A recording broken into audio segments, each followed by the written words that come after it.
we all know that contact centers have uh, a lot of turnover, some more than others, and certain types of contact centers have a lot more turnover than others, internal contact centers or outsourcers. So when you think of these organizations, what is it that you think that you see what they do well versus what they should probably stop doing when it comes to their hiring and retention strategies? Because we know that getting the right employees and then keeping them engaged and having them there longer is better for all kinds of reasons, for not only reducing turnover, but it's expensive to hire people. So can you give some insights around that dynamic? Yeah, absolutely. So, I think what from a hiring perspective, what the contact center should do is make the process as easy as possible.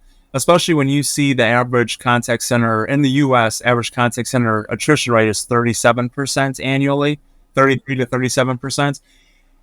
Having three, four, five interviews, having all these assessments to prove their hard skills, to prove their soft skills, I think it's a little bit extreme. Especially, you're not lowering the attrition rates, you have the turnover rates by any means. So I think streamlining the process and making it a bit more simpler for an agent or an entry level employee to be hired on, and giving more people a shot. So what I'm saying is you're taking a greater risk in when you're hiring those types of folks. But again, if you're already at almost 40% attrition with your very long interview process, and a lot of companies, I was in Austin, Texas last week, and I heard a statistic where somebody said of the times people ghost one another in the hiring process, 70% of the time it's from the recruiter side, because the process is taking so long to get people through the interview process. Applicants move on to other organizations because they're like, well, this is how it is during my interview process. What will it be like if I get hired on? I had my first interview. I haven't heard from anybody in 2 weeks, but they said they want to interview me again. How is the communication within the organization?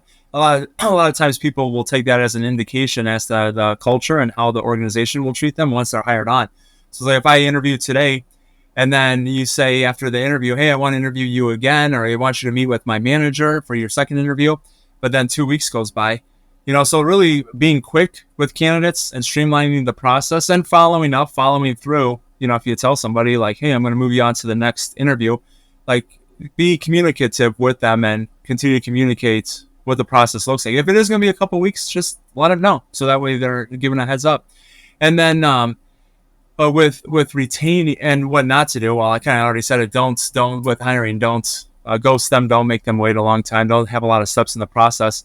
And then on the retaining side, I think, again, focusing on the engagement. There was some IO psychologists that did some studies and found there's 4 forces within an organization that disengage somebody, and none of them were pay, which is interesting. It was poor job fit or misalignment. Maybe they were told during the interview, you're going to do X, and then when you start doing the job, you're not doing X, you're doing Y.